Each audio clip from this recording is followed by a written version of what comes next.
இந்த பார்த்திபனோட மனநிலையை நீங்க பார்க்கணும். இங்க ஒரு நடிகை அவங்க சம்பந்தப்பட்ட அந்த செயலை செஞ்சிருக்கிறாங்க. அது சார்ந்த ஒரு ஒரு ட்ரால் ஒரு இது ஒரு வார்த்தைன்னு வச்சுக்கோங்களேன். அது பார்த்திபன் சொல்லியிருக்காரு. அவங்க பதிலுக்கு வந்து அதுக்கு வருத்தம் தெரிவிச்சிருக்காங்க. ஏதோ ஒரு ட்வீட் போட்டிருக்காங்க. அதுக்கு மரியாதை கொடுத்து மன்னிப்பு கேட்கிறார் பாருங்க. வருத்தம் தெரிவிக்கிறார் பாருங்க. அதுதான் மனித குலத்தினுடைய செயல்பாடா இருக்கும்.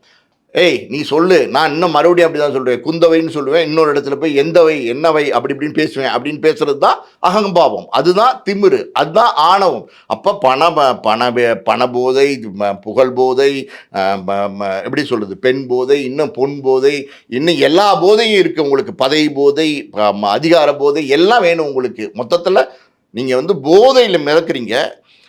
என் விஷயத்த நான் பார்த்துக்கிறேன், அதை விட்டு தள்ளுங்க. என் விஷயத்த நான் பார்த்துக்கிறேன்.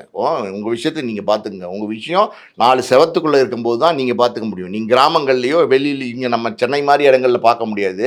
கிராமங்கள்ல எல்லாம் பார்த்தீங்கன்னா புருஷன் பொண்டாட்டிக்கு போய் வீட்டு வெளியில் வந்து சண்டை நடக்கும். முடியை பிடிச்சி இழுத்து அடிப்பான், தூக்கி போட்டு மிதிப்பான், பொண்டாட்டி புருஷன் அடிப்பான். அதெல்லாம் நடக்கும்போது பார்த்தீங்கன்னா அங்கே வரவன், சைக்கிளில் போகிறவன் இல்லை நடந்து போகிறவன்லாம் என்ன தெரியுமா, யோ என்னையா என்ன பிரச்சனையே அந்த பிள்ளையை போட்டு அடிச்சுக்கிட்டு இருக்க, எதுக்கு அடிக்கிற அந்த பிள்ளையை அப்படின்னு கேட்பான். தட்டி கேட்பான். ஏன் அப்படின்னா, யோ என் பொண்டாட்டி நான் அடிப்பேன், என் பொண்டாட்டியை அடிப்பேன் என்னையா அப்படின்னு கேட்கும்போது என்ன தெரியுமா சொல்லுவான், வீட்டுக்குள்ளே வச்சுக்கோங்க பொண்டாட்டிய, வீட்டுக்குள்ளே போ, 4 செவத்துக்குள்ளே வச்சாதான் உன் பொண்டாட்டி. 4 செவத்தை தாண்டி படி தாண்டி வெளியில் கூட்டிகிட்டு வந்து அடிச்சேன்னா உன் பொண்டாட்டி இல்லை. இது வந்து ஒரு பொண்ணு, நாங்கள் தட்டி கேட்போம், தப்புன்னா கேட்போம்.